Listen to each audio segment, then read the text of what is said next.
un derecho humano que es el acceso a la salud y obviamente la salud mental. Bueno, yo voy a ir terminando por allá y por acá y por allá también y espero que bueno, después se arme el debate y la mesa entre amigos, ¿no?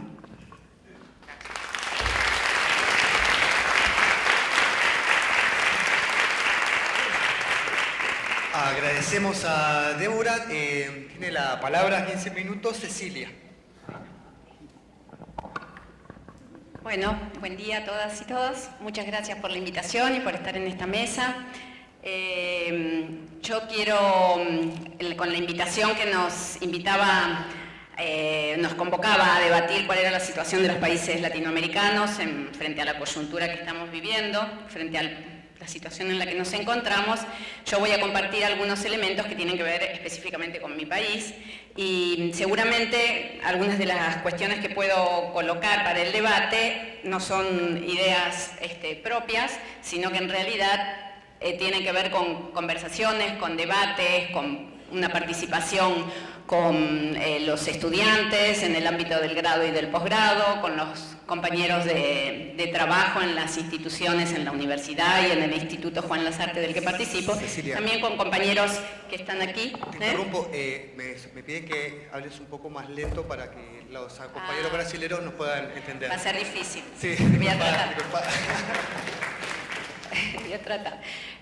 Digo con los otros compañeros de Argentina que están acá y que les veo las caras y compañeros de ruta, de Rosario, las compañeras de ATE, las compañeras de la UNER, de Entre Ríos, bueno, gente de Lanús, o sea que son ideas robadas, digamos, o en todo caso compartidas, ¿no?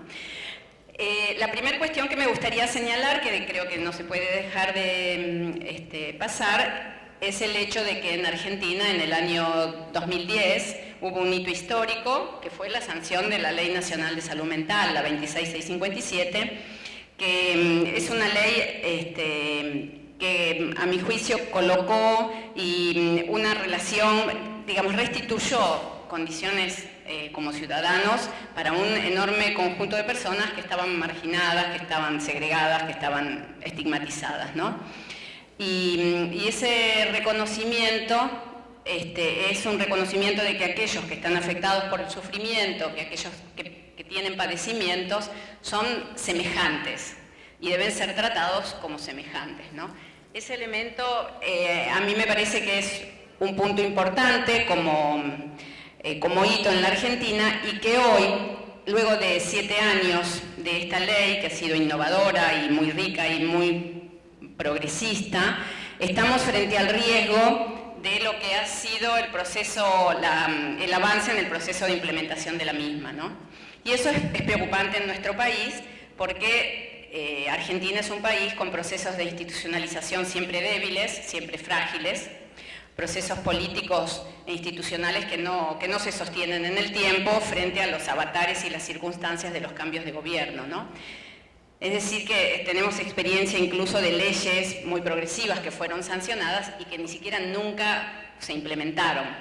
Es decir, que en este caso la Ley Nacional de Salud Mental nos coloca frente a la pregunta y frente a la situación de que debemos agruparnos para sostener la ley, debemos encontrarnos, digamos, para sostener su aplicación y que no retroceda, ¿no? Y en ese sentido yo quiero destacar propiamente en el ámbito de la salud dos cuestiones que son las que entiendo son las más importantes que la ley ha colocado.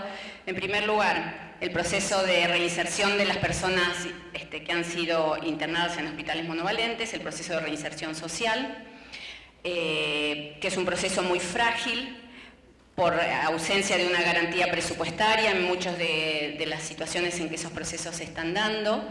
Exigiría una reorientación del financiamiento que no siempre está dada y exigiría además una demanda fundamentalmente intersectorial, que es lo que creo se presenta de manera más débil. Esa demanda intersectorial significa no pedirle a salud que garantice trabajo, vivienda, acción cultural, sino que necesita que salud asuma una capacidad de rectoría, pero convocando a los otros sectores sociales. cosa que vemos de manera muy, insisto, de manera muy lábil en términos de su desarrollo, ¿no?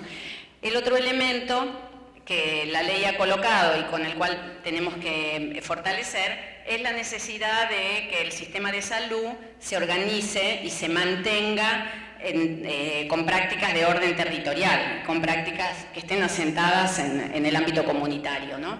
Es decir, otra vez la idea de un modelo de salud que pueda tener una visión integral de los problemas que acontecen con las personas que tienen padecimientos psíquicos, para que la respuesta pueda ser dada en esos niveles de atención comunitaria y no vayan escalando hasta finalmente encontrar respuesta solo parcial y negativa en los monovalentes, ¿no? Pero dicho esto, el otro elemento que a mí me gustaría compartir con ustedes, que es quizá lo que creo más rico, es que la visión que me parece podríamos aportar al campo de la salud mental hoy no es solamente una visión en términos de lo que han sido históricamente y que permanecen siendo la función de violentación de derechos. Digamos, la situación en que el Estado y también muchas de las organizaciones particulares han violado los derechos de las personas con sufrimiento psíquico. A mi juicio, hoy el desafío con el que nos encontramos, que le suma a este que estoy mencionando, es la función del Estado en la protección social de los derechos. Es decir, el Estado como garante y como protector. Y esto nos coloca en el debate de cuáles son las formas y los alcances de la protección social. Entiendo que en Argentina una de las situaciones más graves a las que estamos viviendo es que lo que se está cuestionando no es solo el sistema de salud, sino que se está cuestionando y se está fragilizando y se está atentando de manera más amplia contra lo que se ha ido configurando a lo largo de los años y reforzado en la última década en torno de un sistema de protección social, ¿no? Y quiero dar algunos ejemplos a qué me estoy refiriendo cuando digo que esto es lo que se está fragilizando, ¿no? Algunos ejemplos muy propios de mi país. En primer lugar, una discusión que ya se ha abierto, pero que se pretende instalar con más fuerza, que es en términos de las garantías de trabajo. Digamos, ahí tenemos dos procesos en simultáneo que tienen que ver con los procesos de flexibilización laboral, por un lado, y con los procesos de modificación de las demandas de los sujetos frente a la pérdida del trabajo, es decir, frente a la desocupación. ¿Por qué coloco la idea del trabajo? No estoy diciendo ninguna novedad. Sabemos la función que el trabajo cumple en términos de las redes sociales, en términos de las garantías de autonomía y en términos también de la posibilidad y de la regulación de la energía psíquica. El trabajo es fuente de placer y el trabajo es fuente de sufrimiento. De manera de que esos elementos que hoy se están discutiendo en nuestro país pueden, digamos, atentar y dejar librados a la responsabilidad individual y a significar afrentas a la subjetividad de un conjunto enorme de trabajadores, digamos, y repercutir, por supuesto, en sus condiciones de sufrimiento psíquico. Esto es lo que, bueno, está bien trabajado y ahora en el último tiempo un texto muy interesante de Christophe Dejour que se llama La banalización de la injusticia social. Es decir, cómo dejamos y ubicamos y dejamos regulados a sus propias fuerzas y a su propia energía a cada sujeto frente a los avatares y a la agresión que le significa la pérdida del trabajo o la incertidumbre frente a él, ¿no? El segundo ejemplo que quiero dar es muy reciente en nuestro país, que es cuando se quitan los subsidios a las personas con discapacidad. Es decir, ha habido un movimiento de resistencia muy importante, pero desde el Ministerio de Desarrollo Social se ha decidido que las personas, aun aquellas que tienen dificultades o discapacidades parciales o permanentes, no son merecedoras de protección económica por parte del Estado. Que más bien la posibilidad de trabajar, aún teniendo discapacidad, depende del deseo de cada sujeto. Es decir, que cada sujeto debe insertarse o incluirse en el mercado de trabajo o hacerse cargo de su incapacidad o de su discapacidad en el seno de su familia. Esta es también una situación bien clara que tuvimos en el último tiempo, ¿no? Los otros dos elementos que quiero mencionar, uno que no sé qué grado de difusión ha tenido, pero hemos asistido a una situación donde por parte del Ministerio de Salud y con apoyo de la Presidencia de la Nación se modificaron los procedimientos de regulación de habilitación de los medicamentos en nuestro país. La habilitación de los medicamentos, qué medicamentos son pasibles de ser distribuidos, prescriptos y utilizados en Argentina, está en manos de una organización, de una entidad que se llama ANMAT, una entidad que viene siendo desfinanciada. Bueno, esa entidad, por un decreto presidencial, ha modificado los pedidos de habilitación de los medicamentos, que si no tienen un plazo no se expide en el término de 80 días, los medicamentos quedan habilitados para su uso en la población. Y hay ya una lista de 13 medicamentos que han sido habilitados, muchos de ellos aún en fase 1, es decir, cuando no han tenido siquiera seguridad de uso en la población, que no está probado siquiera que no producen efectos secundarios negativos. Esto es un elemento, bueno, que muestra con claridad, es por supuesto una resolución inconsulta, muestra con claridad la flaqueza o el intento de debilitamiento de la capacidad de cuidado y de protección por parte del Estado, ¿no?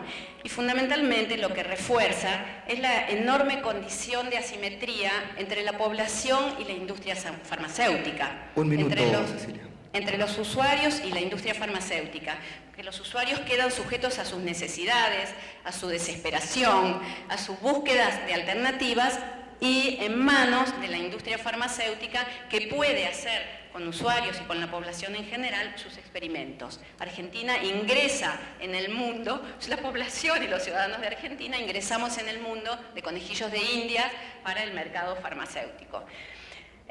Tengo varias cosas más, el otro, pero voy a señalar esto que me parece muy importante, que también en nuestro país se ha comenzado a implementar desde el año 2016 la cobertura universal de salud.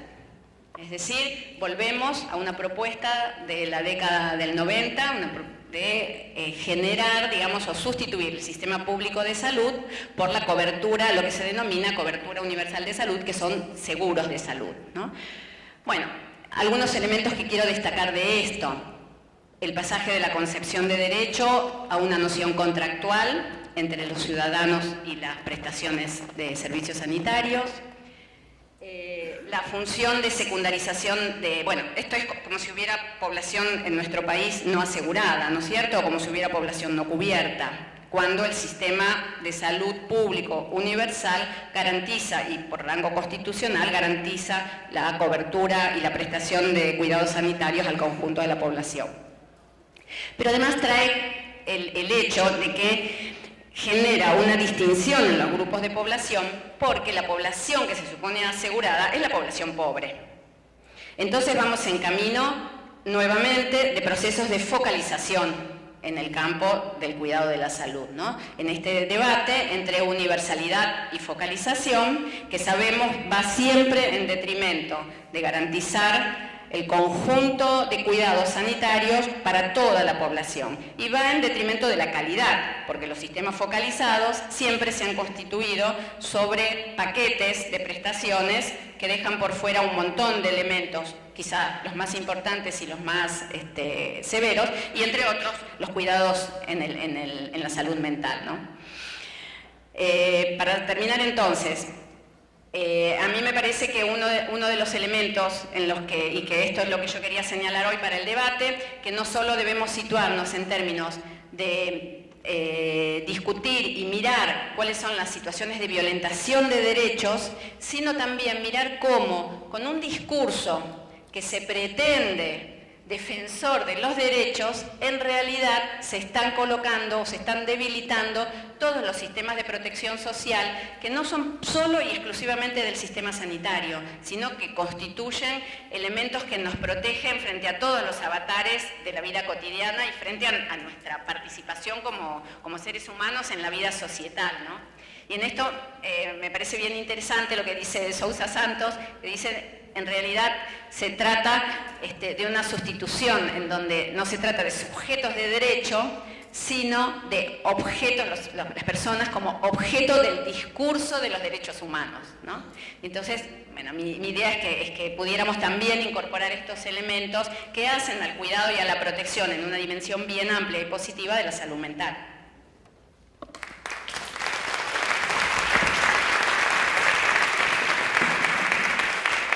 Muchas gracias, Cecilia. Dejamos con la palabra a Rubén Alvarado.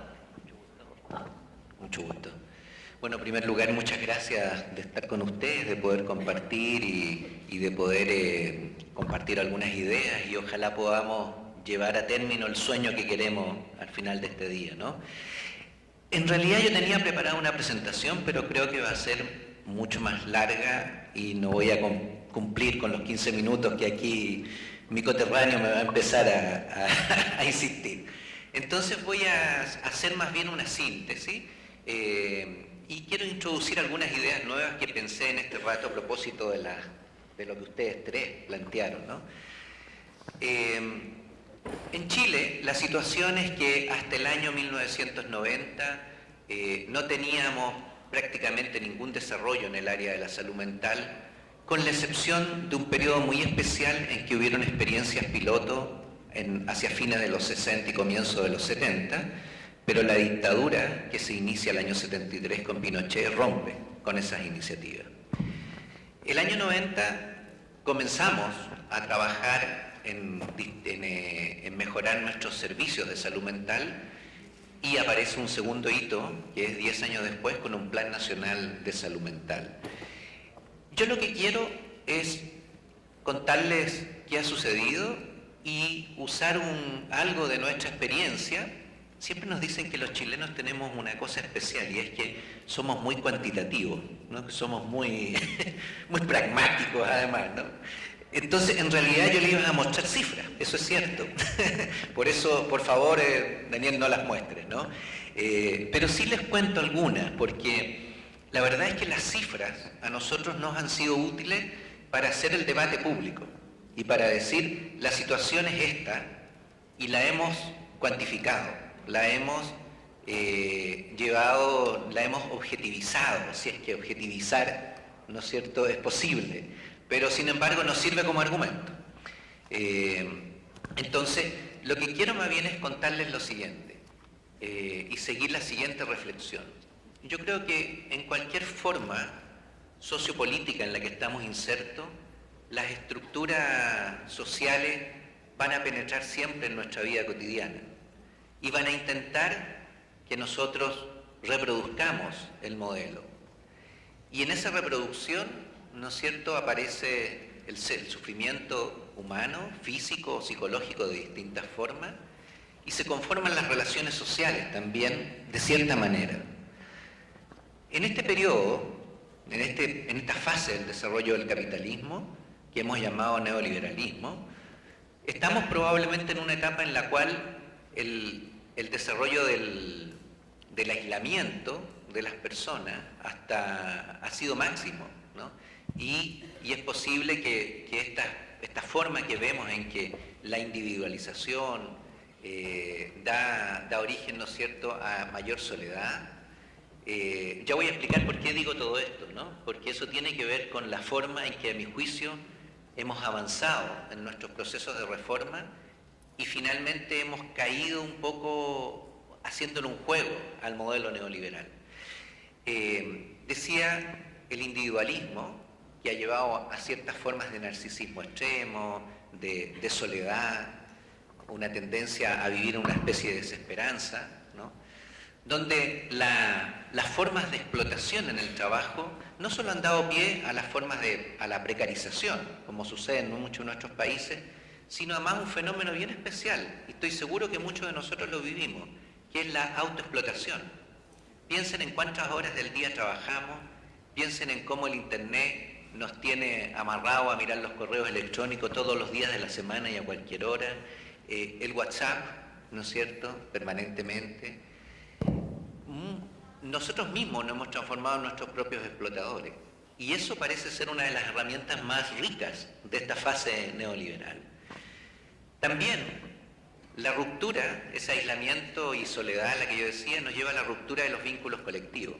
Muchas veces se vanaglorian las redes sociales y claro, nos han servido, por ejemplo, a nuestros movimientos sociales, como el de los estudiantes del 2011, las redes sociales fueron fundamentales para construirlo. Pero en las redes sociales, si bien aumenta la conectividad, se reduce algo que es fundamental en la vida humana y que es la relación directa entre los seres humanos. Se manda un mensaje lógico, pero se pierde el mensaje analógico, se pierde eso que nos permite conocer qué le está pasando al otro, de verle la cara, de ver los ojos, de ver qué es lo que está sintiendo el otro, ¿no?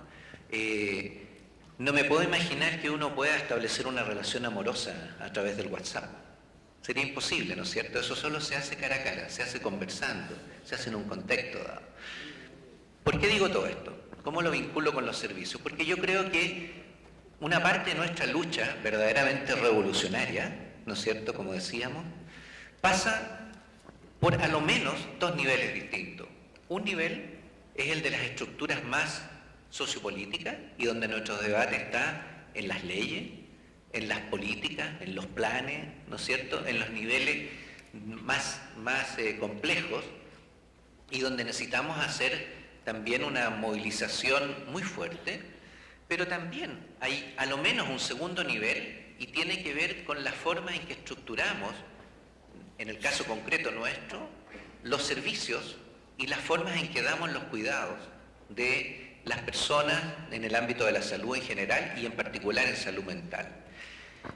Con eso, lo que yo quería era haberles contado en esa presentación, lo que iba a mostrarles era cómo en Chile, a pesar de que llevamos un proceso de avance en los servicios de salud mental,